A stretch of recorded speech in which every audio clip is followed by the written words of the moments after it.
Anytime I make a video about Creole languages, the most common comments and arguments that I get in my comment section are about English. Does English count as a Creole language? What about Spanish or even Spanglish sometimes? But English, quite simply, is not a Creole language, and I'll explain why. And some of those common arguments are like this. Anything that's not Proto-Indo-European or Proto-Sino-Tibetan is a Creole, but linguists don't like to acknowledge that almost all linguistic shifts over time were the result of contact influence.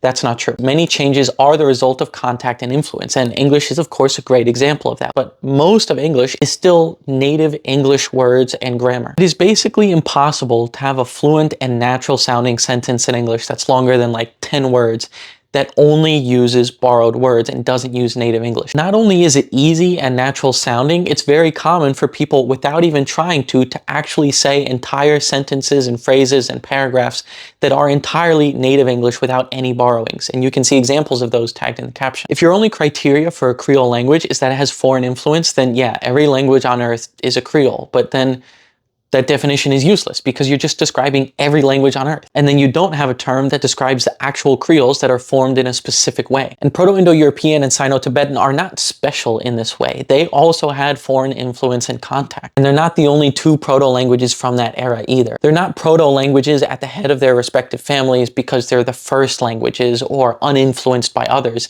They're just the farthest back that we can reliably reconstruct and say this was definitely a language. A Creole has to have been formed from a pidgin first. A pidgin isn't a fully formed language. It has very limited vocabulary and simplified grammar for like first contact communication. And some people have said, well, Old English or Vulgar Latin, the ancestor to Spanish, are those simplified languages. But they're not. They're fully evolved, complex languages with all the details that are required to make a fully formed language. When we talk about pidgins being simplified, we mean they have like 200 words.